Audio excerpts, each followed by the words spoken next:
Hello friends. Reflex by very definition ये एक involuntary act है, लेकिन क्या कोई ऐसा रिफ्लेक्स हो सकता है कि जो इनवॉलंटरी होते हुए भी वॉलंटरीली भी जनरेट किया जा सके? बॉलीवुड की एक 90s की मूवी थी जिसमें हीरो और हीरोइन वो कोड लैंग्वेज में बात करते हैं और उनकी कोड लैंग्वेज होती है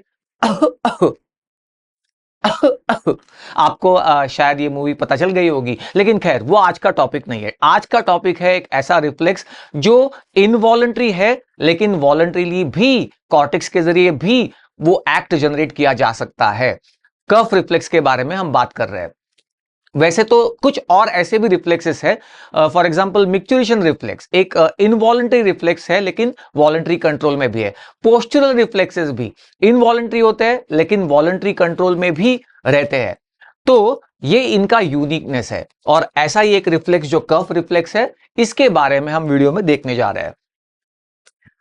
कफ की न्यूरल सर्किटरी क्या है, कफ रिफ्लेक्स की, और उसकी मैकेनिज्म क्या है, अप्लाइड एस्पेक्ट, ये सारी चीजें हम इस वीडियो में देखने जा रहे हैं। तो cough is a neural reflex, of course it is mediated by nerves. तो neural reflex and it's a primary defence mechanism of the respiratory tract. यहां पे मैं एक चीज ऐड करना चाहूंगा, कफ एंड स्नीज ये दो प्राइमरी डिफेंस मैकेनिज्म्स है रेस्पिरेटरी ट्रैक्ट के। बेसिकली अगर कोई फॉरेन पार्टिकल रेस्पिरेटरी ट्रैक्ट में एंटर करता है तो इनमें से एक रिफ्लेक्स जो है वो जनरेट होके उस फॉरेन पार्टिकल को थ्रो आउट करने की कोशिश करता है। स्नीज कब इनिशिएट होगी? जब अपर रेस्पिरेटरी ट्रैक्ट में, यानी नोज में कह लो या upper respiratory tract up to vocal folds, तब वहां तक अगर पार्टिकल है तो sneeze reflex will be induced. और उसके नीचे, वोकल कॉर्ड्स के नीचे लोअर रेस्पिरेटरी ट्रैक्ट तक अगर पार्टिकल पहुंचे तो cough reflex will be generated. ये एक बेसिक डिफरेंस है दोनों में। Cough reflex is generated with vocal cords closed, sneeze reflex is generated with vocal cords open. ऐसे कुछ कुछ डिफरेंसेस है। खैर, हम फोकस करेंगे कफ रिफ्लेक्स के ऊपर। तो ये एक प्राइमरी डिफेंस मैकेनिज्म है and it's a protective reflex, जो कि आसानी से समझ में आता है कि भाई कोई पार्टिकल फॉरेन सब्सटेंस अगर पहुंचा है तो उसको थ्रो आउट करना ये प्राइमरी पर्पस होगा। It prevents irritating and damaging substances from reaching the lung and also prevents accumulation of secretions. तो कफ रिफ्लेक्स के दो बेसिक पर्पसेस है। एक, कोई भी foreign material, even food particle अगर रेस्पिरेटरी ट्रैक्ट में पहुंचा है तो वो लंग्स तक ना पहुंचे और वो नीचे तक गया, लोअर रेस्पिरेटरी ट्रैक्ट तक, तो वहां से उसको बाहर फेंक दिया जाए उल्टा। ये एक पर्पस। और दूसरा, सिक्रीशंस जो नेचुरली भी प्रोड्यूस होते हैं, respiratory tract is lined by water molecules, तो ये सिक्रीशंस, म्यूकस सिक्रीशंस, तो इसे एक्सेसिवली एक्यूमुलेट ना होने देना, ये एक दूसरा पर्पस इस रिफ्लेक्स का है। Now any reflex has a receptor, the afferent nerves, centre, efferent nerves and the effector organ. अब हम न्यूरल सर्किटरी देखेंगे, कफ रिफ्लेक्स किसके ऊपर बेस्ड है। तो हर रिफ्लेक्स जो है वो रिसेप्टर के साथ रिसेप्टर से जनरेट होता है, इनिशिएट होता है, और फिर एफरेंट नर्व्स है वो सिग्नल्स लेके सेंटर तक जाती है, सेंटर में वो रिफ्लेक्स इंटीग्रेट होता है, कोऑर्डिनेट होता है, और फिर इफरेंट नर्व्स वापस इंपल्सेस लेके आती है और इफेक्टर ऑर्गन के जरिए वो रिफ्लेक्स मैनिफेस्ट होता है। तो कफ रिफ्लेक्स के रिसेप्टर कौन कौन से है? Receptors are located in the walls of the respiratory tract. Respiratory tract from inside the wall is lined by epithelial cells, और यहां पे ये कफ रिफ्लेक्स के रिसेप्टर्स लोकेटेड है। Trachea, bronchi, and these are rapidly adapting irritant receptors. आपको पता होगा receptors जो है दो तरीके के होते हैं, rapidly adapting and slowly adapting. Cough receptors जो है वो रैपिडली अडेप्टिंग रिसेप्टर्स है। और ये कहां कहां लोकेटेड है apart from the respiratory tract? तो ये are located within the sensory distribution of 5th, 9th and 10th nerves. ये जो cranial nerves है ये mixed nerves है और इनके जो sensory nerve fibers है, इनका जहां जहां पर भी डिस्ट्रीब्यूशन है वहां पर भी ये रिसेप्टर्स लोकेटेड है, यानी वहां से भी cough reflex can be initiated. Located mainly in the trachea, larynx and carina, और less abundant in the distal Airways.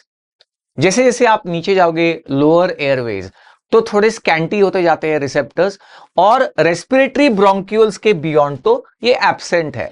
Respiratory bronchioles तो उसके आगे तो अल्वियोला है, वहां पे नहीं है रिसेप्टर्स, वहां पे डिफेंस मैकेनिज्म्स कुछ और तरीके की है। These receptors are extremely sensitive to irritating substances and excess secretions, जो हम पहले ही कह चुके हैं कि irritating substances, foreign particles और excess secretions, ये दो चीजों को ये receptors डिटेक्ट करते हैं। अब डिटेक्ट करने के बाद उन्होंने रिफ्लेक्स इनिशिएट कर दिया, उसके बाद afferent impulses will be carried via the vagus nerves. Vagus के जो एफरेंट फाइबर्स है उसके जरिए इंपल्सेस भेजे जाते हैं टू द मेड्यूला। कफ का सेंटर जो है वो मेड्यूला में लोकेटेड है। यहां पे एक और चीज देखने लायक है, मेड्यूला में वैसे तो काफी सारे ऑटोमेटिक फंक्शंस के सेंटर्स लोकेटेड है, जैसे कि स्वैलोइंग centre located in the medulla, vasomotor centre, respiratory centre, ये सब वेल डिफाइंड लोकेशंस है, वेल डिफाइंड सेंटर्स है। कफ का ऐसा well defined area as a centre नहीं है, मेडुला में है, इतना पता है कि मेडुला में इंटीग्रेट होता है कफ रिफ्लेक्स, लेकिन एक वेल डिफाइंड एरिया ऐसा नहीं है जैसा कि बाकी ये जो फंक्शंस है उनके लिए होता है। उसके बाद efferent limb includes recurrent laryngeal nerve and the spinal nerves. Efferent nerves जो वापस आएंगी और कफ रिफ्लेक्स जो है वो मैनिफेस्ट होगा, तो रिकरेंट लैरिंजियल नर्व, क्योंकि कफ रिफ्लेक्स में एक अहम चीज होने वाली है कि पहले वोकल कॉर्ड्स बंद होंगे और फिर ओपन होंगे, तो इनकी मूवमेंट के लिए रिकरेंट लैरिंजियल नर्व और एब्डोमिनल मसल्स पावरफुली कॉन्ट्रैक्ट करेंगे ताकि फोर्सफुल एक्सपीरेशन हो सके। आपको पता है abdominal muscles are the muscles for forceful heavy expiration, तो उन्हें कंट्रोल करने के लिए स्पाइनल नर्व्स ये होंगी इफरेंट लिम्ब या इफरेंट नर्व्स। और इस तरीके से आप देख सकते हो रेस्पिरेटरी ट्रैक्ट जिसकी लाइनिंग है इनसाइड से एपिथेलियल सेल्स, तो यहां पे ये रिसेप्टर्स लोकेटेड है। उसके बाद afferent nerves will carry signals, उसके बाद cough centre in the medulla, और फिर efferent nerves coming back and supplying the causing contraction of the abdominal muscles and the recurrent laryngeal nerve causing the vocal cord movements. अब देखते हैं mechanism. तो ये step wise कैसे cough reflex elicit होता है। सबसे पहले तो contraction of the diaphragm and external intercostals. आपको पता है ये दो मसल्स जो है वो इंस्पिरेटरी मसल्स है, तो इनका कॉन्ट्रैक्शन होगा और उसकी वजह से एक great negative intrathoracic pressure generate होगा। उस निगेटिव इंट्राथोरेसिक प्रेशर की वजह से, यानी लंग्स के अराउंड निगेटिव प्रेशर जनरेट होने की वजह से लंग्स डिस्टेंड होके काफी एक large volume of air will be inspired. Rapid inspiration of a large volume of air about 2.5 litres तक। अब ये इंस्पायर होने के बाद देखो, हाँ टाइडल वॉल्यूम हमारा क्वाइट ब्रीदिंग में 500 ml है, लेकिन अब जो है यहां पे 5 गुना ज्यादा एयर इंस्पायर की गई है। उसके बाद rapid closure of the glottis. क्या है कि हमें एक ग्रेट प्रेशर जनरेट करना है और एयर को टर्बुलेंस से बाहर फेंकना है, उसके लिए ग्लॉटिस क्लोज हो जाता है और उस क्लोज ग्लॉटिस के अगेंस्ट एक्सपीरेशन स्टार्ट होने वाला है ताकि एक ग्रेटर प्रेशर जनरेट हो सके during expiration. So closure of the glottis and forceful contraction of abdominal and expiratory muscles. तो फोर्सफुल एक्सपीरेशन होगा and therefore contraction of these muscles would elevate the intrathoracic pressure up to 100 millimeters कहा है, लेकिन 100 to 130 centimetres of water. आपको पता है intrathoracic pressure जो है जनरली सेंटीमीटर्स ऑफ वाटर में होते हैं, और इतना ग्रेट प्रेशर जनरेट होगा। Then rapid opening of the glottis, यानी जैसे ही ये एक्सपायर्ड एयर बाहर आना शुरू हुई bye strong contraction of abdominal muscles, air बाहर आना शुरू हुई, उस वक्त ग्लॉटिस ओपन होगा नेचुरली, क्योंकि फाइनली इसका पर्पस क्या है, तो वो सिक्रीशंस को और पार्टिकल को बाहर फेंकना, उसके लिए ग्लॉटिस तो ओपन होना पड़ेगा। तो ग्लॉटिस बंद था तब प्रेशर जनरेट किया गया और फिर सडनली ग्लॉटिस ओपन होगा, तो अब क्या होगा, there will be explosive expulsion of air. Glottis opens and explosive expulsion of air like and therefore there is an explosive bark। जो कर्व का जो साउंड आता है ना, वो एक्सप्लोसिव बार्क किस वजह से है, तो ग्लॉटिस के वाइब्रेशंस होंगे जब ये एयर बाहर आ रही है उस वक्त, एंड उसकी velocity almost 100 miles per hour, इतनी वेलोसिटी से वो एयर बाहर आएगी। एक तो उसकी वेलोसिटी ज्यादा होगी, air is expelled out with an explosive bark, जैसा कि हमने कहा, and it throws the particle out. Now, when the glottis opens, the large pressure gradient between the airways and the atmosphere. देखिए इस वक्त क्या हो रहा है, जब एक्सपायर्ड एयर बाहर आना शुरू हो रही है, तो एक तो pressure gradient between the airways and the atmospheric pressure, इस वजह से एयर इज गोइंग आउट, है ना, हाई टू लो प्रेशर, तो air is going to flow out, and plus the tracheal narrowing. ये एक इंपॉर्टेंट पॉइंट है कि इस वक्त और एक चीज होती है कि ट्रेकियल नैरोइंग होती है, और आप सोचो कि नैरोड पैसेज के थ्रू अगर एयर को बाहर निकलना है तो वो टर्बुलेंस से बाहर निकलेगी। तो इस तरीके से एक तो प्रेशर ग्रेडियंट और दूसरा ट्रेकियल नैरोइंग, इस वजह से बहुत फोर्सफुली वो एयर जो है वो बाहर आती है और उसके साथ साथ वो सिक्रीशंस पार्टिकल्स को लेके बाहर निकल जाती है। तो ट्रेकियल नैरोइंग का एक इंपॉर्टेंट पॉइंट मिस नहीं करना है आपको। It produces a rapid flow rates through the trachea, और एक शेयरिंग फोर्स जनरेट होता है, thereby expulsion of the mucus and the foreign materials. तो ये है मैकेनिज्म ऑफ कर्व प्रोडक्शन। अब फिजियो प्लस प्लस, आपको पता ही है रिसेंटली सारे वीडियोस में हमने फिजियो प्लस प्लस का फीचर ऐड किया है, जो आप एग्जाम में अगर लिखते हो तो आपको एक्स्ट्रा मार्क्स मिलेंगे। तो ऐसा एक रिफ्लेक्स है अर्नोल्ड्स नर्व रिफ्लेक्स। क्या आपने सोचा है या आपको पता है कि stimulation of the auricle can induce cough reflex? Did you know that? तो yes, it is called as Arnold's nerve reflex, stimulation of the auricular branch of the 10th nerve. ये जो auricular branch of the 10th nerve, it supplies the auricle, pinna, or it may elicit cuff. This is called as ear cuff reflex. Okay, Arnold's nerve reflex या ear cuff reflex, and it's an example of vagal hypersensitivity. जिनमें भी ये vagus hypersensitize हो गई है, hypersensitive हुई है, उनमें ये रिफ्लेक्स एलिसिट होता है। Finally clinical testing of the curve reflex, कि ये कर्व रिफ्लेक्स इंटैक्ट है कि नहीं, ये कैसे क्लिनिकली आप टेस्ट कर सकते हो? तो बाय यूजिंग नेबुलाइज्ड कैप्साइसिन। आपको पता है capsaicin is a very irritating substance, तो उसको नेबुलाइजेशन से दिया जाता है, इनहेल करवाया जाता है, एंड ऑब्वियसली वो रिसेप्टर्स उसको सेंस करके they will initiate the curve reflex. तो कर्व रिफ्लेक्स होता है कि नहीं जनरेट, ये देखा जाता है इस तरीके से। और कुछ फिजियो प्लस प्लस इसमें आप ऐड कर सकते हो, जैसे impairment of the curve reflex. देखिए ये इंपॉर्टेंट पार्ट है, जैसे कि अनकॉन्शियस पेशेंट्स में अगर उनमें कर्व रिफ्लेक्स अगर इंपेयर्ड हुआ है तो ये सिक्रीशंस एक्यूमुलेट हो गए और वो लंग्स में जमा होके न्यूमोनाइटिस या इन्फेक्शन होने के चांसेस हो सकते हैं। तो इसलिए कर्व रिफ्लेक्स है कि नहीं इंटैक्ट, या अगर आपको जरूरत पड़ी तो वो सिक्रीशन जो है वो ट्यूब डाल के सक्शन करके निकाल के बाहर निकालने पड़ते हैं। ये सारी चीजें आप क्लिनिकल में पढ़ ही लोगे, तो जस्ट याद रखना है आपको क्लिनिकल में जाने के पहले कि curve reflex may be impaired in some individuals, like it may occur due to weakness और paralysis of the respiratory muscles. अगर उनका वीकनेस या पैरालिसिस है तो नेचुरली कर्व रिफ्लेक्स इंपेयर्ड होगा।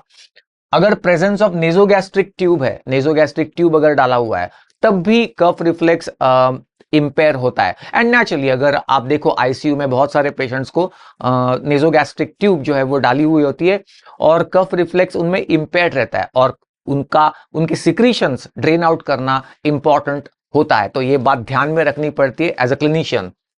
उसके अलावा depression of the medullary centre, अगर मेडुलरी सेंटर्स आर डिप्रेस्ड तो भी curve reflex will be depressed.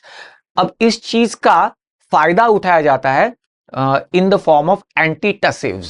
Antitussives मतलब the medicines that are given for cough to suppress the cough. तो खास करके ओपियोइड्स, मॉर्फिन का डेरिवेटिव है कोडीन, जो it is known to act on the medullary cough centre and known to suppress the cough. तो cough सप्रेशंस are given. अब ये कब होता है?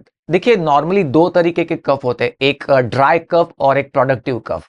अगर प्रोडक्टिव कफ है, स्पूटम आ रहा है, तो उसे सप्रेस करने के लिए नहीं दिए जाते ये ड्रग्स, क्योंकि तब तो आप कफ को प्रमोट करना चाहोगे ताकि कफ के जो मतलब वो जो सिक्रीशंस है वो पतले होके बाहर निकल आए। लेकिन अगर ड्राई कफ है, नॉन प्रोडक्टिव कफ है, तो वो बहुत इरिटेटिंग हो जाता है, खास करके स्लीपिंग आवर्स में। तो उस वक्त कफ को सप्रेस करना ये एक ट्रीटमेंट का पार्ट होता है। उस वक्त ये कोडिन कंटेनिंग मेडिसिन जो है वो दिए जा सकते हैं। बट प्रोलॉन्ग्ड कफ, देखो एक इंपॉर्टेंट पार्ट है कि कफ हालांकि प्रोटेक्टिव रिफ्लेक्स है, लेकिन अगर प्रोलॉन्ग्ड कफ है तो it is very very exhausting and it may also be damaging to the lung parenchyma. तो आपको आगे चल के क्लिनिकल में आप ये पढ़ोगे कि कफ का डिफरेंशियल डायग्नोसिस होता है। हाँ, एक कॉमनेस्ट सिम्टम है कफ, तो किन वजह से हो सकता है, बेसिक कॉज को ट्रीट करना और उसके साथ साथ कफ को भी ट्रीट करना, ये आप आगे चल के क्लिनिकल में पढ़ने वाले हो। फाइनली एक इंटरेस्टिंग स्टोरी हम देखेंगे, cough as a side effect of drugs. तो एग्जाम्पल एस इनहिबिटर्स, इनकी एक इंटरेस्टिंग स्टोरी बताई जाती है कि एस इनहिबिटर्स, एस एंजाइम आपको पता है angiotensin converting enzyme, normally it converts angiotensin 1 to angiotensin 2 and angiotensin 2 is a very potent vasoconstrictor, prolonged basis पे वो vasoconstriction करता है और इस वजह से हाइपरटेंशन होने के चांसेस होते हैं। तो एक कैटेगरी इन्वेंट हो गई एस इनहिबिटर्स। ये एस इनहिबिटर्स क्या करते हैं, इस कन्वर्शन को रोकते हैं।